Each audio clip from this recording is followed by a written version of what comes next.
कि एक सड़क पर सेमी कॉन्शियस हालत में मिलती है। वो मुश्किल से बोल पा रही थी, उसका चेहरा फीका पड़ चुका था, उसके कपड़े फटे हुए थे। कि इन 7 दिनों में 23 से ज़्यादा लड़कों ने उनकी बेटी के साथ रेप किया है। ये एक ऑर्गेनाइज्ड क्राइम था। ब्लैकमेल, वीडियोस, डर और सेडेटिव्स का इस्तेमाल किया गया था तो कीप हर साइलेंट। डेट का ये दशाश्वमेध घाट का ये है फुटेज, ये देखिए, ये दशाश्वमेध घाट पे ये 30 तारीख को ये घूम रही है। ये पीड़िता की 2 मित्र हो, पर मुझे मित्र कहते हुए भी शर्म आती है, क्योंकि ऐसे लड़कियों को मुझे मित्र बनाना ही नहीं चाहिए। हेलो दोस्तों, मेरा नाम है मंटू पटेल। आपका स्वागत है हमारी चैनल पर, जहां हम लाते हैं देश दुनिया की सबसे डार्क और मिस्टीरियस और दिल धड़का देने वाली कहानियां। आज की स्टोरी इतनी डिस्टर्बिंग है कि आपको शायद रात में नींद नहीं आएगी। ये एक ऐसी कहानी है जिसने ना सिर्फ एक शहर को बल्कि पूरे देश को हिलाकर रख दिया है। ये है वाराणसी, इंडिया के सबसे पवित्र शहरों में से एक, जहां अप्रैल 2025 में एक घटना ने सबको शॉक कर दिया है। एक 19 साल की लड़की, कॉलेज स्टूडेंट, उसके एक डिसीजन ने उसे नाइटमेयर में ढकेल दिया। सो grab your blankets, turn off your lights. तो चलिए शुरू करते हैं the chilling Varanasi rape case 2025। तो दोस्तों, ये कहानी शुरू होती है 29 मार्च 2025 को वाराणसी के एक बस्टलिंग एरिया पिशाच मोचन से। वाराणसी, जिसे हम काशी या बनारस भी कहते हैं, जहाँ स्पिरिचुअलिटी और केओस साथ में चलते हैं। यहाँ के घर पर लोग आते हैं, मन्नत मांगते हैं, और यहाँ की गलियों में है जिंदगी का रंग। लेकिन इस दिन एक 19 साल की लड़की, जिसका नाम हम प्राइवेसी की वजह से नहीं बता सकते, अपने एक फ्रेंड के साथ हुक्का बार में जाती है। ये लड़की एक नॉर्मल कॉलेज स्टूडेंट थी, ग्रेजुएशन कर रही थी, अपने जिंदगी के बारे में अपने सपने देख रही थी। लेकिन उसे ये बिल्कुल नहीं पता था कि ये दिन उसकी जिंदगी को हमेशा के लिए बदल के रखने वाला था। उसका फ्रेंड, जिसका नाम राज विश्वकर्मा था, उसे वो हुक्का बार में ले गया। वाराणसी में हुक्का बार्स का क्रेज काफी ज्यादा है, स्पेशली यंगस्टर्स के बीच, जहां लोग चिल करते हैं, हुक्का पीते हैं और म्यूजिक के साथ टाइम स्पेंड करते हैं। लेकिन इस लड़की के लिए ये एक ट्रैप था, अकॉर्डिंग टू द एफआईआर जो उसकी मदर ने लिखवाई थी। यहाँ से उस लड़की का नाइटमेयर शुरू हुआ। 29 मार्च के बाद 7 दिनों के लिए, यानी पूरा एक हफ्ता, वो लड़की गायब हो गई। कोई फोन कॉल नहीं, कोई मैसेज नहीं, कोई क्लू नहीं। उसके पेरेंट्स परेशान थे, बिल्कुल डेस्परेट हो चुके थे। वो पुलिस स्टेशन के चक्कर काट रहे थे, लेकिन कोई भी जवाब नहीं मिल रहा था। अब यहाँ से स्टोरी एक डार्क टर्न ले लेती है। 5 अप्रैल 2025 को ये लड़की एक सड़क पर सेमी कॉन्शियस हालत में मिलती है। वो मुश्किल से बोल पा रही थी, उसका चेहरा फीका पड़ चुका था, उसके कपड़े फटे हुए थे। जब उसे घर ले जाया गया और थोड़ी रिकवरी हुई, तब उसने जो बताया वो किसी के भी दिल को धड़काने के लिए काफी है। उसने बताया कि इन 7 दिनों में उसके साथ 23 अलग अलग लोगों ने गैंग रेप किया है और उसे सेक्सुअली असॉल्ट भी किया है। कि इन 7 दिनों में 23 से ज़्यादा लड़कों ने उनकी बेटी के साथ रेप किया है।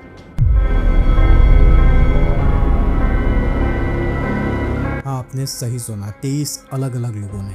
एफआईआर के मुताबिक उसे ड्रग दिया गया था, उसे बेहोशी की हालत में रखा गया था और एक जगह से दूसरी जगह, होटल्स, कैफे और यहाँ तक कि एक बार एक अबेंडेड वेयरहाउस में भी रखा गया था। ये एक ऑर्गेनाइज्ड क्राइम था। ब्लैकमेल, वीडियोस, डर और सेडेटिव्स का इस्तेमाल किया गया था तो कीप हर साइलेंट। ये सुनकर पूरा वाराणसी और पूरा देश शॉक में आ गया। एक पवित्र शहर जहाँ लोग मोक्ष के लिए आते हैं, और वहाँ ऐसा हीनियस क्राइम। लोगों के दिमाग में एक ही सवाल था, ये कैसे हो सकता है? और वो 23 लोग कौन थे? क्या ये कोई सेक्स रैकेट था या फिर कोई और बड़ी कॉन्स्पिरेसी?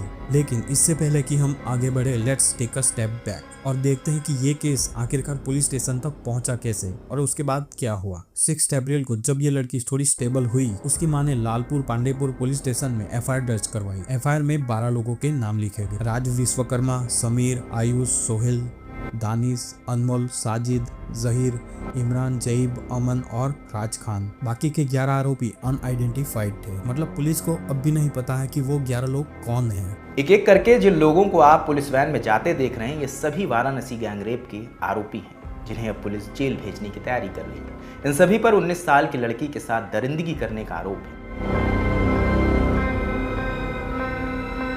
लेकिन जो डिटेल्स एफआईआर में थी वो दिल धड़का देने वाली थी। उस लड़की ने बताया कि 29 मार्च को हुक्का बार में उसे ड्रग दिया गया था। उसके बाद उसे अलग अलग जगह ले जाया गया, कभी होटल्स, कभी कैफे और एक बार तो अबेंडेड वेयरहाउस में भी ले जाया गया। और हर जगह उसके साथ अलग अलग लोगों ने उसका रेप किया और उसका वीडियो बनाकर उसे ब्लैकमेल भी किया गया था। दोस्तों सोचिए, एक 19 साल की लड़की अपने फ्यूचर के बारे में सपने देख रही थी, एक ऐसी सिचुएशन में फंस जाती है जहां उसका कोई कंट्रोल नहीं। वो ड्रग्स के नशे में है और वो कहाँ है और उसके साथ क्या हो रहा है उसके बारे में उसे कुछ भी नहीं पता। और हर नए दिन के साथ एक नया नाइटमेयर शुरू होता है। एफआईआर के मुताबिक ये इतना ऑर्गेनाइज क्राइम था कि वो लोग उसे सेडेटिव्स देते थे ताकि वो रेजिस्ट ना कर सके, और ब्लैकमेल वीडियोस वो लोग उसे धमकी देते थे कि अगर तुमने किसी को बताया तो हम ये वीडियो वायरल कर देंगे। ये एक साइकोलॉजिकल टॉर्चर था। जब ये केस पुलिस के पास आया तब वाराणसी पुलिस ने तुरंत एक्शन लिया। 100 से भी ज्यादा होटल्स, हुक्का बार्स और सस्पिशियस लोकेशन पर रेड की। पुलिस ने 7 अप्रैल को 6 एक्यूज्ड को अरेस्ट किया। उसके बाद 7-8 अप्रैल को 3 और लोगों को अरेस्ट किया। उसके बाद 11 अप्रैल को 3 और लोगों को अरेस्ट किया। उसके बाद 15 अप्रैल को एक और एक्यूज्ड को अरेस्ट किया जिसका नाम था राज खान। लेकिन अभी भी 8 एक्यूज्ड फरार हैं और पुलिस उनकी तलाश में लगी हुई है। शायद मैं जब ये वीडियो बना रहा हूँ तब तक अरेस्ट भी हो सकता है। तो गाइस देख लेना, ये केस इतना हाई प्रोफाइल बन चुका है कि खुद प्राइम मिनिस्टर नरेंद्र मोदी ने इस केस पर गौर किया है। 11 अप्रैल को जब वो वाराणसी में आए, उन्होंने पुलिस को स्ट्रिक्ट एक्शन लेने के लिए कहा है। उन्होंने कहा है कि इस घिनौने क्राइम के सभी कल्प्रिट्स को अरेस्ट किया जाए और सजा दी जाए। प्रधानमंत्री का इन्वॉल्वमेंट इस केस को नेशनल अटेंशन दे गया। लोगों ने प्रोटेस्ट शुरू कर दिए हैं और सोशल मीडिया पर जस्टिस फॉर वाराणसी ट्रेंड करने लगा है। मैं जब ये वीडियो बना रहा हूँ तब भी कई अपडेट्स आ रहे होंगे, तो गाइस देख लेना। लेकिन ये स्टोरी इतनी सिंपल नहीं है दोस्तों। जब पुलिस इन्वेस्टिगेशन आगे बढ़ी तब एक ट्विस्ट आया जिसने सबको शॉक कर दिया है, और इस ट्विस्ट ने इस केस को एक पजल बना के रख दिया है जिसका जवाब अब भी हमें नहीं मिला है। लड़कों के परिजन कमिश्नर ऑफिस पहुंचे। वहां उन्होंने आरोप लगाया कि लड़की ने जो गैंगरेप की तारीख बताई है उस दौरान वो आरोपी युवकों के साथ घूमते फिरते नजर आ रही है। साथ ही इस दौरान वो इंस्टाग्राम पर भी एक्टिव थी और कई फोटोज वीडियोस अपलोड कर रही थी। डेट का ये दशाश्वमेध घाट का ये है फुटेज, ये देखिए, ये दशाश्वमेध घाट पे ये 30 तारीख को ये घूम रही है। ये उसी अवधि का है जी, जिस अवधि में ये सारी घटनाक्रम हुआ है। जी जी जी, ये जहाँ वो हुक्का बार है वहाँ का है ये। तो इसमें बताइए कि क्या बच्चे गलत दिख रहे हैं? लड़की गलत नहीं है। ये 29 तारीख का डेट का है, नहीं 31 तारीख है, 30 ईद के दिन का ये है। ये देखिए, ये अगर 29 तारीख को ये गायब थी घर से तो फिर ये 30 तारीख को स्नैपचैट पे अपना फोटो कैसे डाली है वो देखिए। इनका सब दिशा देख। अब यहाँ से ये स्टोरी डार्क और एक कॉम्प्लिकेटेड टर्न ले लेती। 17 अप्रैल को कुछ आरोपी की फैमिलीज पुलिस स्टेशन पहुँचती है। वो अपने साथ लाए थे कुछ एविडेंस, वीडियोस और इंस्टाग्राम चैट्स और साथ ही सीसीटीवी फुटेजेस, और इन एविडेंस ने इस पूरे केस को पलट कर रख दिया। उन्होंने पुलिस को दिखाया कि 29 मार्च से 4 अप्रैल तक जब ये लड़की एलिजिडली ड्रग और किडनैप थी, वो वाराणसी के घाट्स और पब्लिक प्लेसेस में दिखाई। ना सिर्फ दिखाई दी बल्कि वो खुश लग रही थी, नॉर्मल बिहेव कर रही थी और कुछ एक्यूज के साथ टाइम भी स्पेंड कर रही थी। एक वीडियो जो 1 अप्रैल का है, वो लड़की कॉन्टिनेंटल कैफे के बाहर थी और वो भी कुछ आरोपी के साथ, साहिल, आयुष और दानिश, और वो लड़की वीडियो में कंफर्टेबली बात कर रही थी, स्माइल कर रही थी। कोई भी साइन ऐसा नहीं था कि उसे ड्रग दिया गया हो या फिर उसे फोर्सफुली कुछ करवाया जा रहा हो। एक और वीडियो 31 मार्च का जिसमें वो लड़की रेस्टोरेंट के बाहर थी और एक आरोपी उसका वीडियो बना रहा था। फैमिलीज ने ये भी क्लेम किया था कि इस लड़की ने कुछ आरोपी से पैसे की डिमांड की थी। उनका कहना था कि ये केस शायद एक्सटॉर्शन का हो सकता है, मतलब लड़की ने एलिगेशन लगाया ताकि वो एक्यूज से पैसा ले सके। मैं पीड़िता की दो मित्र हूँ, पर मुझे मित्र कहते हुए भी शर्म आती है क्योंकि ऐसे लड़कियों को मुझे मित्र बनाना ही नहीं चाहिए। ठीक है, पहली बात तो वो लड़की मेरे घर 30 तारीख को आई थी। ठीक, वो एकदम सही हालत में थी, ऐसा नहीं लग रहा था कि उसके साथ 29 तारीख को कुछ भी गलत हुआ है। दोस्तों ये एक बॉम्ब सेल था। एक तरफ थी लड़की की कहानी जिसका कहना था कि उसे लगातार 60 दिनों तक टॉर्चर किया गया था, ड्रग दिया गया था और 23 अलग अलग लोगों ने उसका रेप किया था, और दूसरी तरफ है ये वीडियोस और ये चैट्स जो बिल्कुल ही एक अलग पिक्चर पेश करते हैं। तो सच क्या है? ये लड़की सच बोल रही है या फिर आरोपी की फैमिलीज के क्लेम्स में कुछ सच्चाई है? इस सवाल ने पुलिस को ही नहीं बल्कि पूरे देश को कंफ्यूज कर दिया है। पुलिस कमिश्नर मोहित अग्रवाल ने इस कंफ्यूजन को देखकर एक स्पेशल इन्वेस्टिगेशन टीम बनाई है। घटनाक्रम को देखते हुए, इसकी गंभीरता को देखते हुए इसमें एक एसआईटी का गठन किया गया है, जिसमें एक डीसीपी, एक lady IPS officer additional DCP rank की, एक एसीपी, सर्वेलांस और एसओजी हमारी, इसके अलावा एक इंस्पेक्टर लेवल के आईओ को इसमें सम्मिलित किया गया है। ये जो भी बिंदु उठाए गए हैं घर वालों के द्वारा, उन सभी बिंदुओं पर जांच करेगी और जो भी कॉन्ट्रडिक्शंस हैं उस पर गहराई से जांच करेगी और ये सुनिश्चित करेगी कि सबके साथ न्याय हो, लड़की के साथ भी न्याय हो और कोई निर्दोष व्यक्ति भी जेल ना जाए।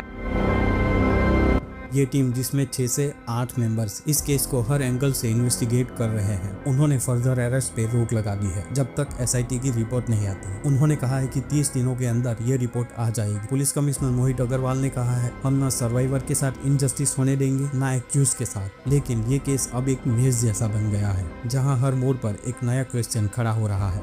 लेकिन दोस्तों इस केस में एक शॉकिंग डिटेल और सामने आई है। जब लड़की को मेडिकल एग्जामिनेशन के लिए वाराणसी के डिस्ट्रिक्ट हॉस्पिटल में ले जाया गया तब टेस्ट में पता चला कि वो हेपेटाइटिस B पॉजिटिव है। डॉक्टर्स ने कहा ये इन्फेक्शन शायद ड्रग्स के इंजेक्शन की वजह से या फिर सेक्सुअली असॉल्ट की वजह से हुआ है और साथ ही उसका लीवर स्वेलन था, यानी लीवर सूजा हुआ था और उसे स्टमक गैस, वीकनेस और एपिटाइट लॉस की शिकायत थी। अब उसका ट्रीटमेंट सर सुंदरलाल हॉस्पिटल में चल रहा है और उसकी कंडीशन इंप्रूव हो रही है। लेकिन इस मेडिकल रिपोर्ट ने इस केस को और सेंसिटिव बना दिया है। सोचे एक 19 साल की लड़की जो ऑलरेडी इतना ट्रॉमा फेस कर चुकी है अब एक सीरियस हेल्थ कंडीशन के साथ डील कर रही है। इस न्यूज ने ना सिर्फ उसकी फैमिली को बल्कि पूरे देश को इमोशनली हिट किया है।